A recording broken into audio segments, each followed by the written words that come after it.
Hey, True Believers. Chris Mack coming at you with Harley Quinn number 75.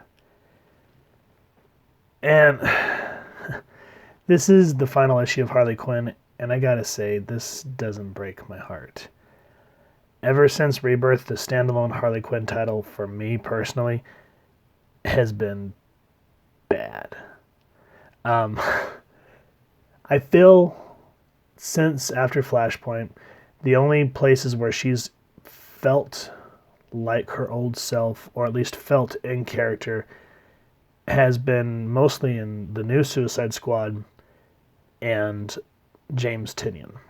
When he's writing Harley, like during the Joker War, oh man, that felt like the old Harley and Quinzel that we knew and love.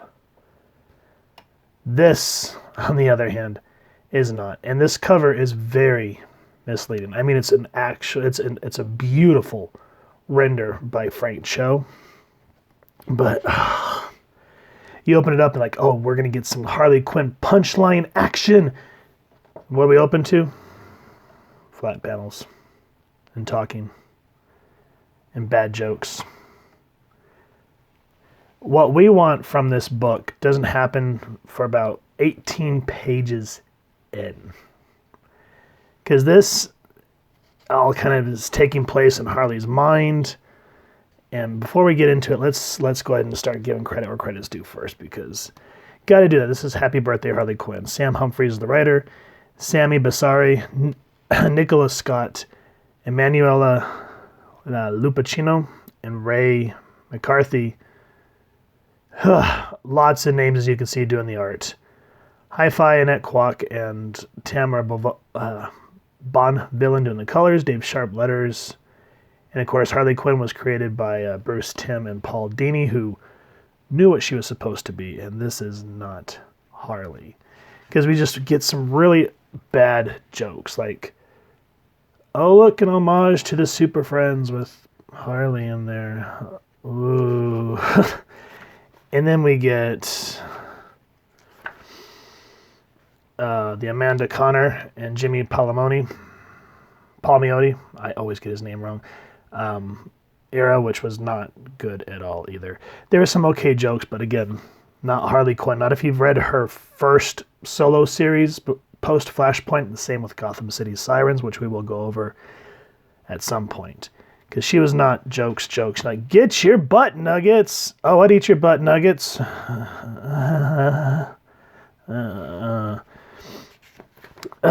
So, of course, this is all in her mind.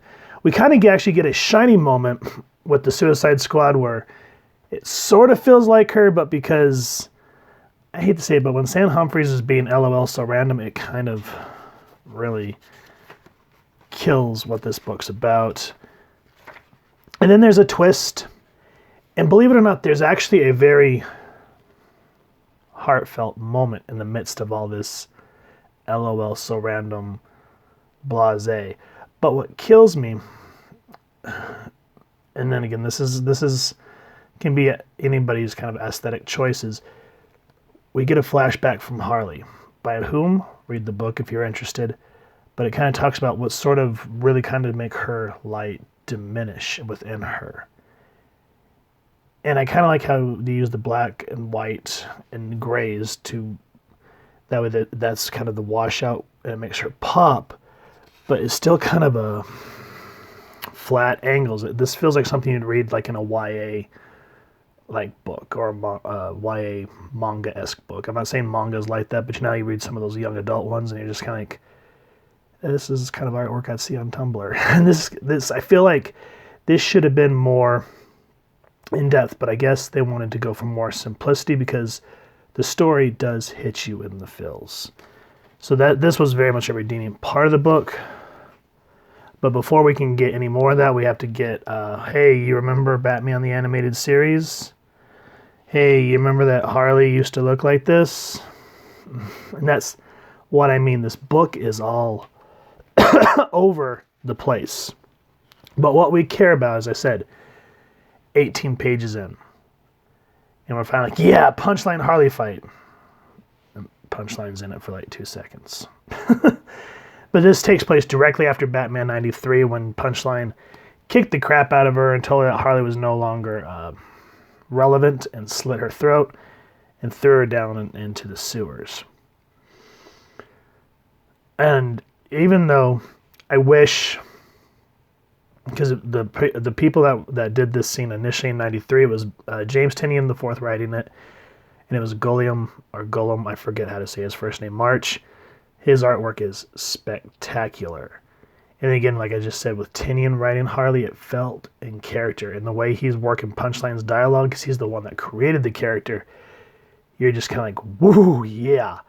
But instead, what we get for this follow-up, because I was kind of, because as we went over in Batman, Harley comes out of the suit, she saves Batman and her throat's sewn up with like Frankenstein style. Yeah, say that 3 times fast. But anyway, sadly we get After the Laughter. Sam Humphries again writing. Riley Rosmo doing the art. Ivan Placencia doing the colors, and David Sharp doing the lettering. Now, there's some moments in here where Rosmo's art really kind of helps move the dialogue, like the show don't tell type thing, where we kind of get this little hobgoblin thing talking to Harley as she's dying. But again, this looks like something you'd read in a YA novel. And again, it's supposed to be in her mind, so there's a lot of like surreal things happening. So in a sense, this works, but it just looks too childish for me. And I had a hard time taking it serious. So, you get moments where Harley's not going to take any type of being beaten down, which, I don't know, it felt a little too on the nose for me. But there are moments like here where she gets this creepy laugh, and that's kind of cool. And then you kind of get a moment where, again, the Joker abandons her, which really forces her to just say, screw it, I don't give a crap what anyone thinks. And then that's where we kind of see where she stitched her throat up and got back into Gotham. And she's saying, Punchline may be younger and hotter, blah, blah, blah. Which says there's one thing that she'll never be. She'll never be Harley Quinn. So that's kind of interesting the way that ends there. But I kind of feel like Harley, Punchline may never be Harley Quinn, but she's acting more like you used to. And you're acting more like a placeholder Deadpool for DC Comics. And so that's why I said at the beginning of this review that this is the final issue of Harley Quinn for now, because they're getting ready to do that future state. I'm not even going to touch that. But anyway, there's no love lost, because ever since Flashpoint, which, God, was years ago now, the main Harley Quinn title has just been horrible. The writing has just been jokey, and that's not all Harley is. She's not that holy kabloli, la la la loey type stuff. That was horrible. Like I said, we will go over her original series post or pre-Flashpoint, the same with Gotham City Sirens, so we can do a comparison. Y'all don't think that I'm crazy. So there was potential in this book. Like I said, there's some shining moments, as we saw with Harley's childhood, kind of showing what led her to the point where she is now. I would have loved to have seen more from Harley and how she got back to Gotham after she got her throat slit by Punchline. I was really hoping we were going to see some sort of knocked out, maybe expounded upon fight from that issue, because seeing these two go at it with Golem's Marks' artwork, it was astounding. You're like, I want more, and then they cut it away, and you're like, oh, come on. So I was hoping to see more of it, because that's what they were kind of teasing with this book. And then, like I said, we jump into it, and we get jokes. A whole book of jokes and roasts. Woo, just what I want out of a $6 comic book. Anyway, that's just my opinion. I'm trying not to damn this too much, because there were some okay moments, but if you're going to read a Harley comic book, there's just something missing. And if I'm missing the mark on it, let me know what you think down in the comments on what should have been in this book. And even though this wasn't exactly a sparkling review, if you have enjoyed this comic book, please first and foremost support your local comic shop and see if you can pick up a copy. And if you've enjoyed this review, which I'm sorry, it wasn't exactly a shining review, but I just wanted to kind of get my thoughts on it. We really would appreciate it if you take a moment to hit like, share, and subscribe. Helps the club channel more than you can possibly know. And if you wouldn't mind hitting that fancy little Harley bell next to subscribe, that way as we continue to upload content, you guys get notified. Come to the channel, and we love to hear your feedback and talk with y'all down in the comments below or our social media pages, which I'll make sure to leave the links down in the description below.